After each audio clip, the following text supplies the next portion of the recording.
Where next, Dinky? Written by Patricia Tote, illustrated by Erin Brown. Gia and Dinky Dragon travelled together. They were in England with Auntie, touring London on a bus. "Dragons like to see," Dinky grumbled. He wiggled out to peek when, rumble, the bus moved. Bump! It hit a hole, and down fell Dinky. "Oh dear," he said. He landed in the flowers of a fancy hat. "Dragons don't like getting lost," Dinky said. He pulled a United Kingdom map from his pocket. He marked his map. "Where's Gia?" Dinky gripped the hat as the woman hurried to a train station. "West to Wales, platform 5, an announcement called.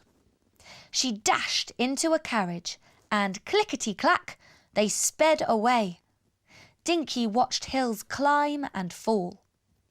Soon a conductor called, "Cardiff, all change." Dinky marked his map. "Is Gia here too?" "Gran!" voices called. "This way!" Gran joined her family at a festival by a bay. "Dragons don't like fairground rides," Dinky said. "Wah!" They dipped. Whoops! He slipped, and down fell Dinky. "Oh dear," he said. He dropped onto a bag at a nearby cafe. Dinky scooted inside the bag just as a woman grabbed it. Dinky gazed through a giant window. Aeroplanes lined up outside. A sign said, "To Belfast." "Dragons like to fly," Dinky said. They boarded and whoosh, lifted into the sky. The pilot said, "Welcome to all passengers. Today we are flying north to Belfast in Northern Ireland." Dinky marked his map and soon they landed. "Can you find me, Gia?" They left the airport and the woman rushed along. Suddenly, whoops! She stumbled. Pop! Her bag opened wide and down fell Dinky. "Oh dear," he said. "A wee dragon!" A girl tucked Dinky into her hoodie. She walked with her dad into a huge museum. As they visited the rooms inside, more people joined their tour. "Dragons don't like crowds," Dinky complained, ducking down. When he peered out again, they were in a car. A sign said, "Ferry east to Scotland." The car rolled onto the boat and splash! They pushed out to sea. "Dragons like boats," Dinky said.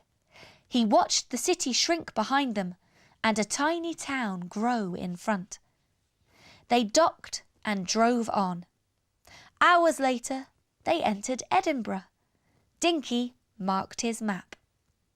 Dad carried the sleeping girl from the car to bed. Dinky huddled in her hoodie and slept, dreaming of Gia. The next day, they strolled to a park that curved beside a rocky cliff. A castle perched above.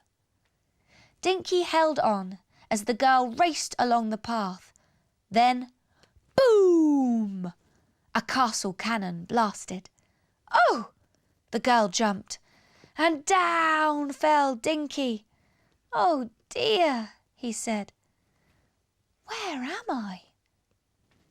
He toppled into fabric that felt like dragon wings. Thin metal bars trapped him like a cage. "Dragons don't like cages," Dinky said. A tear rolled down his snout. "South?" a man above him muttered. The cage moved.